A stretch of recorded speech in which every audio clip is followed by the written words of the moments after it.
Hey everybody, welcome back to Raw Mods. It's CJ again. So today I'm going to show you how to pull a turbo off of a 1992 Eagle Talon. This is the all-wheel drive turbo version. So stick around and you'll see kind of a step-by-step process on how to do this. So to start it off, let's go ahead and grab your ratchet, and I believe this is a 10mm socket. I'm not too sure, it's either 10 or 12, one of the two. The ratchet I'm using here, it's one of those power torques I picked up over at O'Reilly's. I think I only paid $10 for it, but that ratchet, trust me, the tried and true, it's worked prime throughout its time, and yeah, I wouldn't go any other way. So again, we're just removing the fans here. So go ahead and undo your bolts, pull off your plug.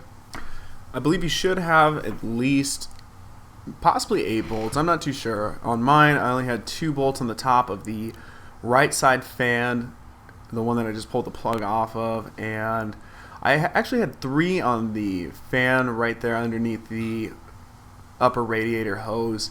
I had 2 on top and 1 under on the bottom, and I'll be honest, I don't even know how I got that one on the bottom off, but yep, just takes a minute, do a little bit of ratcheting, a little bit of wiggling, you know.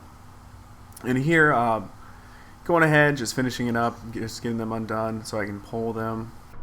And guys, I am trying something a little different here. So what I'm doing now, I'm just doing a little bit of voiceover on the video itself. It kind of gives me a little bit of time just to do the video proper, you know, as far as like showing you how to do it, unbolting the car and unbolting the turbo really quick.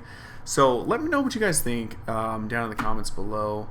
I'm just really looking for some feedback right now. So again, just throw it down there. Let me know. Alright, let's jump into it. And there it is. You saw it unbolted. Picking it up, putting it to the side. I mean, you don't really have to be too careful with these.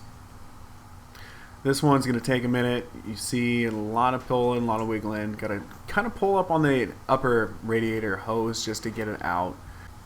There it is. I got it. Got to wiggle it a little bit more just to get it out.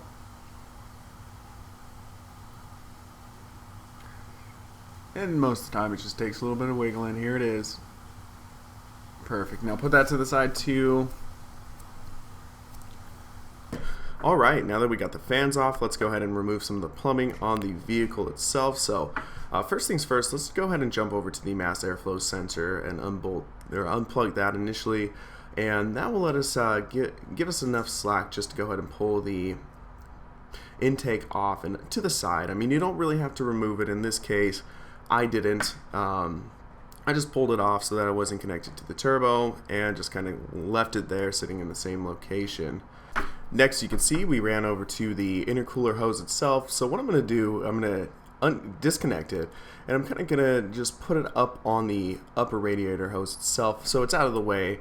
Gives us a little bit of room to go to the cooling internals or the cooling lines on the turbo. First thing I'm going to do is jump over to the oil feed, and I'm using a little 17mm wrench here. This is a gear wrench product. It's one of those ratcheting sockets. I do highly recommend it. Right now I'm just loosening the bolt a little bit. Next I'm going to go ahead and jump over to some of the coolant lines. In this case I'm using some vice grip needle nose pliers, some of the extended ones. You can see I grabbed this bolt just in case there's any coolant left in those lines. So you can see I pulled it off. No coolant like I was expecting, but either way the bolt was there just in case. You know, you can plug it up so that you don't have coolant all over the place. As you can see here, I mean, you basically just throw it in and it's good to go. We're going to go ahead and remove the other one real quick, and same thing, going to throw the bolt in it. And this will give us a little bit more room for activities. And you can see, pretty simple. Just go ahead, take off that little hose clamp and pull it off.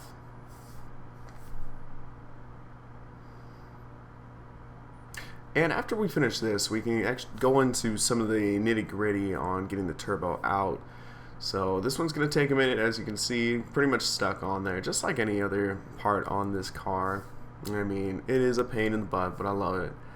Other than that, just threw a little bolt in there, and I want to check to see if there wasn't any coolant. There wasn't, of course.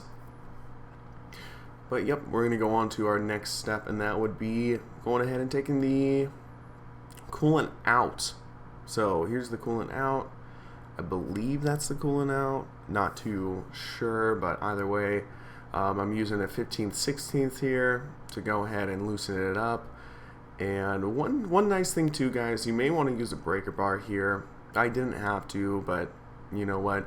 It's something to just to have it handy. You know, you should have your basic tools. One of them is a breaker bar. You can see a little bit of coolant came out, so make sure you have a catch underneath. And as I start twisting this bolt out, you'll see a lot more coolant draining. So just get your catch, and right here I'll let it drain a little bit. You can see I pushed it out and put the bolt back in just so it was an even stream. Next thing is I'm going to go ahead and remove the little clip off the wastegate actuator and the hot side of the turbo. Here I don't have the factory clip. I'm actually using a staple I found in my shed in the back. Either way it works, so go ahead and wiggle it out. I wouldn't recommend using a staple. Again, that gets really hot right there and it could melt off. I'm not sure. Haven't really ran any tests with it, but you can see there I am. Just here I just kind of tap it out with the pliers. You can see that's the little staple I'm using.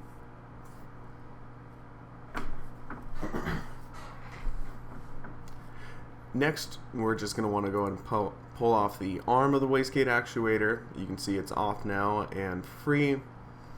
And what I'm going to do is unbolt the wastegate actuator from the compressor housing. And these, I believe they're just 14mm sockets. And you can see I'll work on it a little bit here. You just have 2 bolts. At least on this turbo. You're going to have different setups with different cars. And again, so let me know what you guys think about this.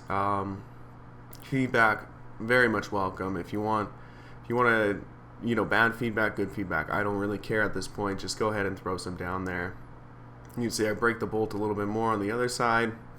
And sorry for that, guys. I wanted to show you what that bolt looks like. And you can actually see some of the coolant went on the inside of my engine bay. Here I am speeding it up just to make it a little bit nicer for you guys to watch. Yep, just unhook it, and you can see I also have that vacuum line right there. It's still connected, so I just moved it out of the way for right now. And what I'm going to do is grab my needle nose again and just kind of twist the vacuum line off. Be careful, you could actually break your vacuum line. In this case, if you do, just kind of cut it off. If you do fray it or anything, but pulls right off. Just going to throw the wastegate actuator out of the way again. And next we're going to go down and see what else we have to remove. I know we have to remove some of the exhaust bolts itself off of the turbo downpipe. We're going to go to the manifold initially though here and start undoing them. You can see they're on there a little bit. I don't know what foot-pound. I believe they are 45 foot-pounds. I'm not sure right offhand, but yeah, make sure you are using your proper torque specs. Other than that, here we go.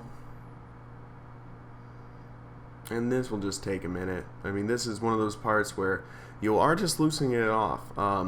Keep in mind, I still kept the oil feed line attached, so I won't see the turbo really separate from the manifold yet. But again, I just want to loosen these up. I still want them on, just want them loose.